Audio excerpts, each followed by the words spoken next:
When you travel, you risk assess. Yeah, like in everything in life. So you're like, okay, well, if I spend all this money on traveling, is it gonna be rewarding for me? And usually with travel, it's not like an investment. Like you're gonna blow off a lot of money when you travel. But if you move somewhere, it can also be the same thing. And whether you're just visiting a place or you're traveling to a place, you can have really bad experiences that shape your understanding of said place. I have been solo backpacking for many years, like since I was 18 years old. I took a flight to Japan and I backpacked, and I've been backpacking ever since, solo traveling. I've pretty much been to every country in Western Europe from solo backpacking, like really long trips. And I did it all on a budget, and I had really good experiences and I had really bad experiences, but I knew that like my experiences were my personal experience, and I tried not to equate um, everything with like a place. So, for example, I spent many years in Europe and I lived with dozens of families, and very often, more often than you'd think, um, men cheated on their wives. Like, it's a very common thing, it seemed like, in Italy. But I would not equate, like, all men, all Italian men to be horrible, right? Because, I've seen, like, Italian men cheating on their wives more than what I'm used to in America, right? Because for every person that I had seen cheat, there was another person who was really loyal to their family, and it really meant a lot to them, and they were really sweet. So, and like I had an experience in Amsterdam, and Amsterdam is known for its seedier things. That was really scary and really like not good. And I can't really go into details in this video because it would get really dark. But for this guy that like tried to do things to me, there was another person that helped me, and I sort of on one hand got lucky in a lot of my situations when I traveled. I met both ends of the spectrum of life, like people who were really rich, people who were really poor, really good people, really bad people. And, you know, when you travel, you don't always get a balanced perspective of things. Even if you live in a country, you may not get balanced perspective of things. And when you do live in a country, especially, because you did not grow up in said culture, you may have a lot of missing context for things. And you start filling in that context with your own ignorance and your own assumptions.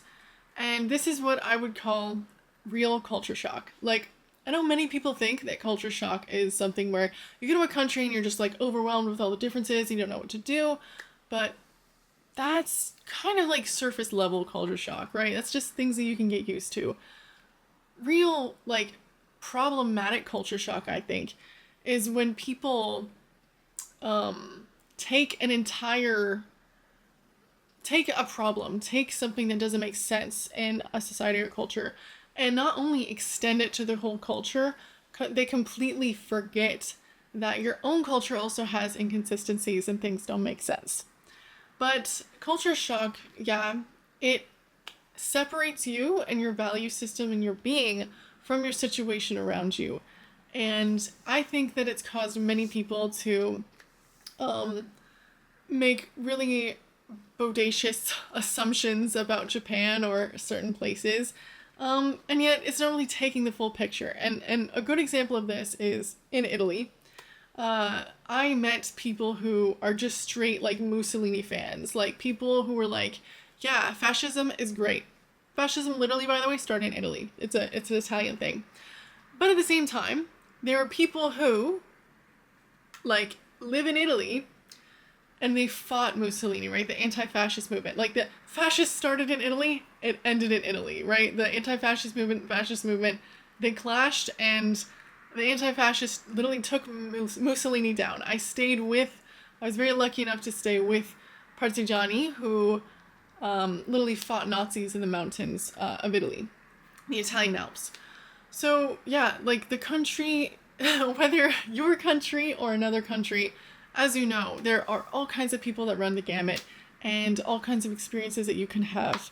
And certainly your experiences are valid, and certain common experiences can relate to a larger systemic issue.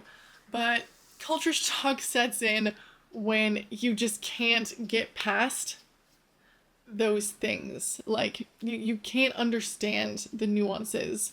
And I don't blame everybody that has culture shock in a society, because, even people in that society that grew up in that society may have culture shock. I know that I have culture shock when I see, like, Americans, and I grew up in America, and the things that are happening there is just really so messed up that it really goes against, like, me, and my culturally, like, what I was raised on in America, right? And yeah, making sense of that is really difficult. So, I have still, however, been struggling with understanding culture shock. So for this video, I'd like to give you 3 things that have deeply gone against me and, like, my value system, we'll call it, or my, like, understanding, of the world. And I've had a really, really hard time, like, computing in my brain, as it were. Really important issues, I think, that many people who live here may agree with me, whether you're Japanese or you're someone who's lived in Japan. And the way I work through this, if you are going to move to another country or go to another country, I please urge you to listen and share this with anybody who is dealing with culture shock, because it is inevitable when you move to a new place, and it is capable to get over, honestly. And I want to say as well that, like, if these problems are such an issue for you that, like, you just want familiarity, you want to go home, that is totally valid. Like, your experiences are valid, and if you just don't want to deal with it, like, girl, there is no shame in just going home, to be real. So no shame in any of that. But I do think that we can open our minds a little bit and, I don't know, yeah, not be such haters, I feel like, on any culture that we experience, because in my opinion it's really a blessing to experience anyone's culture. Anyway, culture shock thing number 1 in Japan. Victim blaming and gaslighting is such a huge thing here. So, if you don't know, Japan is a collectivist society, and collective societies, if some trouble happens, if crimes are committed, there is no one party that's at fault, right? Like, there is to some extent, right? But let's say you're being harassed at work and somebody's bullying you, or yeah, it's just, like, very cut and dry, like defamation or a privacy breach or something.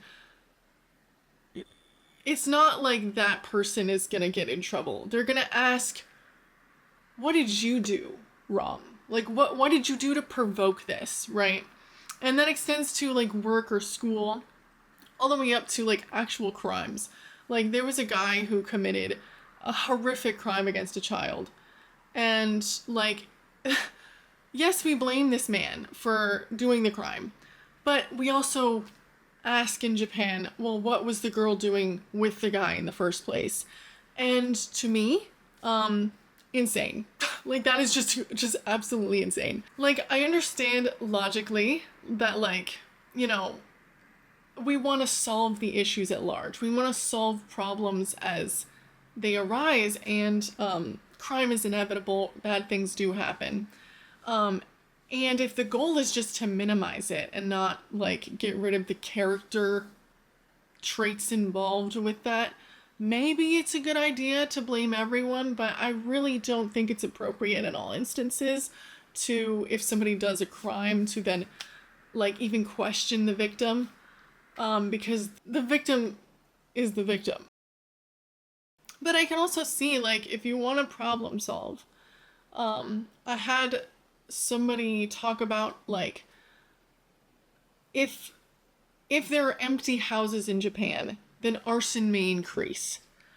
So therefore, we remove the empty houses, there won't be any arson. So it's like we're stopping the problem before it happens, kind of thing.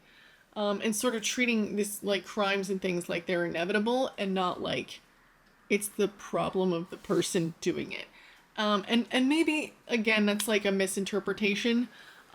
Culture shock, right? I don't necessarily understand all the nuance, but I can disagree with the outcome and the gaslighting and like the, oh well, it's actually your fault if bad things happen to you. Like it's to the point where, guys, if somebody if you look nice, if you're smart, right, of course you're gonna get bullied, right? Why do you look different from other people? It's your fault that other people are jealous of you.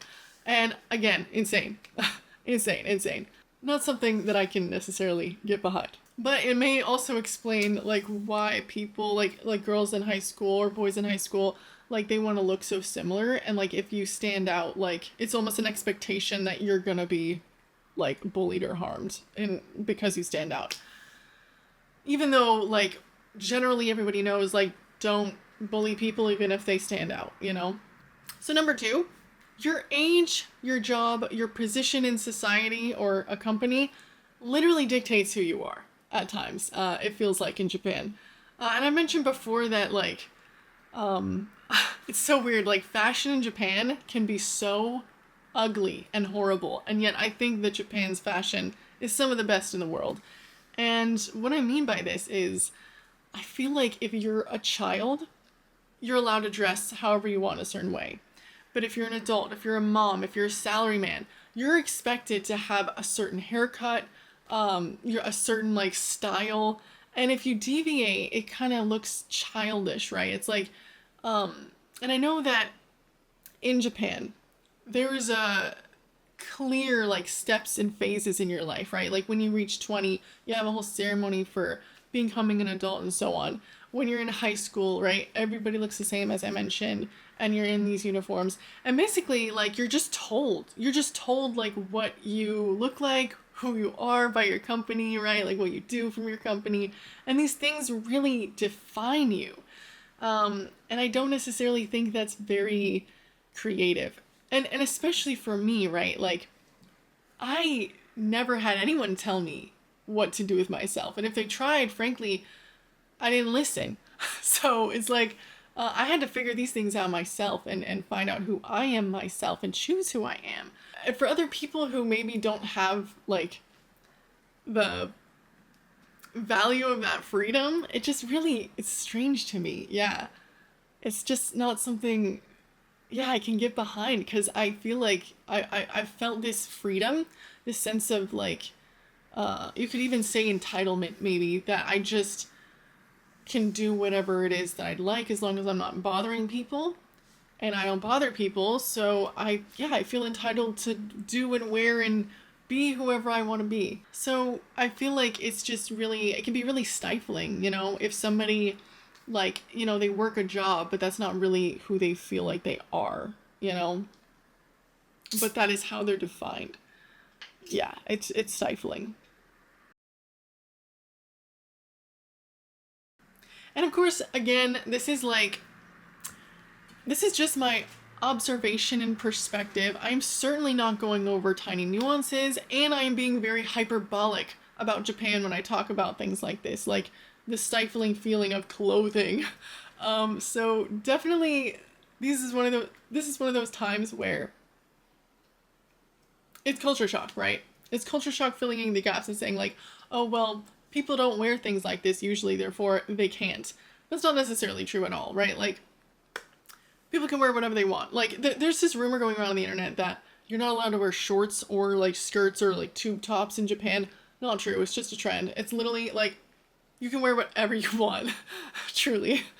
And yeah, I just, as somebody who like really values my expression, and I don't want to be locked down to a certain look, or have people think I'm trying to be a child because I dress a certain way, like, or I have pigtails. It's like, no, it's just because I would like to have them, because I do. And that's it. That's all. It doesn't always have to be a secret meaning, and sometimes I feel like in Japan, everything is secret meaning, and I'm like, just take it at face value. It's okay. I don't know. It's like, there was Baby Metal once was asked by an interviewer, give me chocolate. Is this about an eating disorder? And she was like, no. You just want chocolate, but you shouldn't have it. It's nothing more. And that is how I feel sometimes about my clothes or my pigtails or my makeup. It is what it is, you know? And we can leave it at that. So number 3 on this list is communication styles in professional settings. So Japan has a reputation for having a really strict work environment, but it leaves people like not understanding why or how, rather, like not many people in Japan get fired, and how in reality, like Japan working style is not very micromanaging like American work styles. So in that case, how is it strict? I will explain.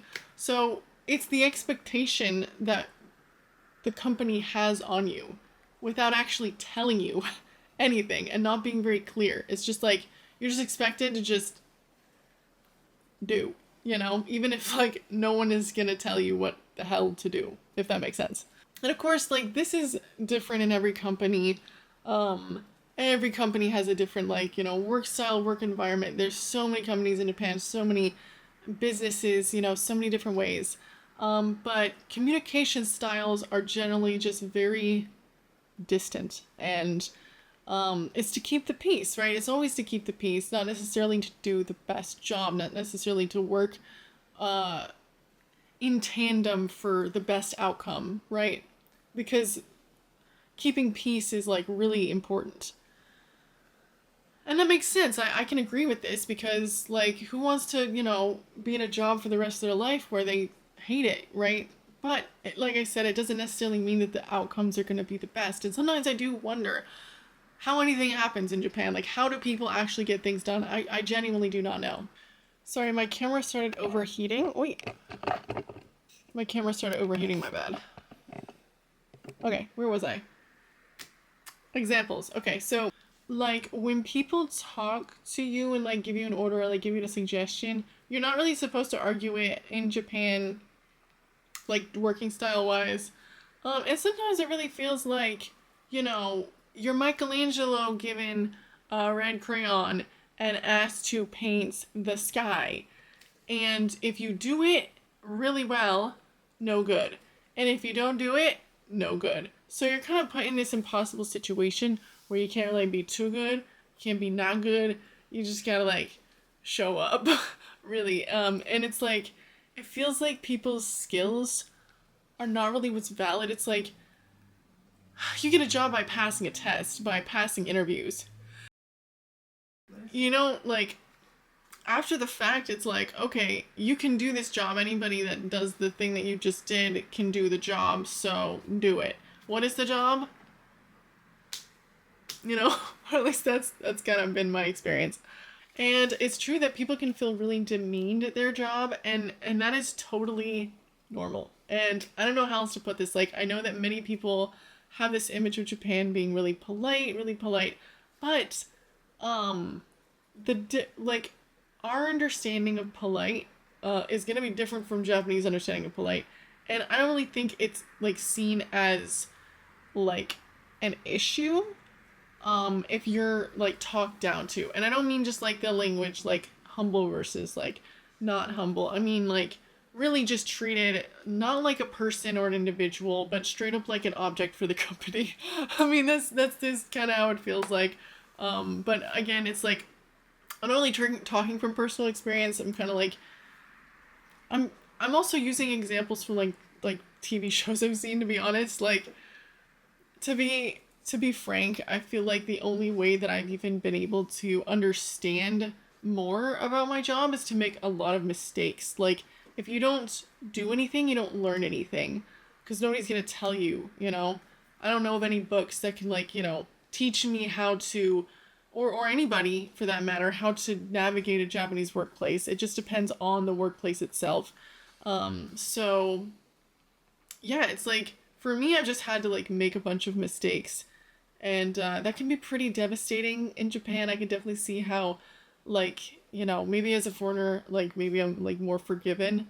But, you know, if you have a career here and you mess up and you're not forgiven, your whole life could be ruined. Like, people, if they want to go after you, as I mentioned before, you can't really defend yourself most of the time. If people want to go after you, you just have to, like, take it, and that can be really, really devastating. I can definitely see like how toxic things can be, like to a really, really bad degree. Thankfully, I'm cool, I'm chill, but yeah, I can definitely see how things could be a real issue here. But also, I fill in, like I said, I fill in the gaps that I don't know about the Japanese workplace with whatever context I have available, which is not much. So obviously, people's like um, mindset is gonna go negative when you don't know something, right? And that's culture shock. And because you have to remember that, like, people talk about how Japan has really serious issues and serious problems and black companies and, really, really tough working hours. Like, it's true. Like, I don't even think, to be honest, that working super hard is the hardest part about working in Japan. It's all the other stuff involved, like the control, like sort of almost culty aspects of Japanese work culture that, yeah, it feels so different. And I don't even necessarily think it's wrong, to be honest. I think that, you know, America has its own really toxic work environments that are systemic, right? But not every company is the same, and that's the same here in Japan. So, yeah, yeah, I definitely feel like it's honestly the same amount of toxicity, just in a different way. And when you're not used to it, it's really hard to separate like your work from the cultural experience that you are having in a country. So yeah, I would say if you're working in Japan or in another country, yeah, you're gonna experience a lot of culture shock, and if you don't have anybody to help you out, it can be quite an issue. So I do recommend, like, really joining a group where you can talk to people about their experiences in whatever work culture that you're in. And especially, like, even if you know Japanese, and I don't, like, even if you know Japanese and you can observe people, it still might not be enough to, like I said, you have to almost make mistakes in order to learn. And you will be punished for those mistakes. Like, people can, like, tell me, there is no place that you've ever worked ever where like everybody gets along and everybody's perfect and angels and whatever. Like, yeah, that's the same as gonna happen in any company. So yeah, but I do think that there are pros to working in a Japanese company, like, keeping the peace and respecting, the higher ups, and um I guess in a way, like, being a little foot soldier for a company can be sort of freeing, right? You're like, I don't really have responsibility. Nothing's gonna be put on me. I just have to do a bunch of work. So, yeah, like, it has its pros and its cons. I don't know. I don't know. I'm still so new to this, even after 10 months. It feels like I should know more than I do. And certainly I feel like the expectations are pretty high for me to, like, figure it out. Because I seem like I know, like I have it all together, but I really, like, I do my best. Yeah, and that's really all that we can do. And honestly, even though, like, my brain sometimes, like, it's super stressed, I gotta say,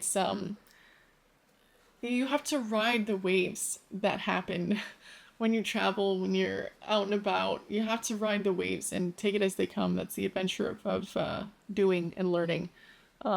Yeah, and I'm definitely on this crazy adventure for sure. The key is really to stay positive, and I'm staying positive. Sorry for rambling. That was a lot. And this is not about me. Listen, guys, this is not about me. My advice for anyone is just fun. Really, when the demons come in and tell you that, like, you're never gonna make it, you're never gonna understand this place and everyone hates you in this place, and there's no other way, all these little, like, voices that make it seem like everything is so messed up. Like, it's so easy to do in Japan when it feels like you're, like, the only one in the universe. But trust, that is culture shock. That is culture shock. And I really hope that hearing this helps you, maybe helps somebody else. Like, there's plenty of videos on the internet, plenty of people online that talk about, like, oh my god, I left Japan because it was this and that and this and that. And it's unfortunate they don't recognize that what they're experiencing is culture shock. It's a form of culture shock. And I really hope, like, if people decide that they want to leave, I really hope that they don't have this feeling of wasting their time, because I feel like we can really learn like really valuable lessons from our experiences in a place. So yeah, give give even yourself the benefit of the doubt that you don't actually know what the actual fuck you're talking about or what you're thinking. Your emotions can be not good. It's a psychological condition. Sorry, I'm rambling. Just remember your country has its own problems. Remember that. Remember the logical fallacy that just because something bad happens to you doesn't mean that it's the entire whole. You know what I mean? There can be systemic issues. You can be like a victim of those systemic issues, but your culture also has systemic issues, and you would also be victim to that wherever you go. So, yeah, live your life. So, thank you so much for watching me ramble, especially towards the end there, and thank you for watching. I hope that this helps somebody out there who needs to hear some positivity, and and that it's okay if something is super different than what you're used to. You're not crazy for having a physical and emotional reaction to the differences. Like, it's normal. Culture shock is normal. And if you have any experiences with this, please leave a comment in the comment section. I love reading them. We have a fantastic community on my channel, just a budding, growing little community. But if you're from anywhere, if you've moved anywhere, if you've experienced culture shock from little to big, I'd love to hear about it. And if you like this video, you're gonna really like what I have in the store. I know I've been taking a big hiatus, in part because of the things I've been talking about in this video. But I'm back, and I also make food shorts. I share the Japanese food that I eat. I think that Japan has some of the best food in the world. So if you like any of that, please subscribe. And I'll see you in the next video. Bye!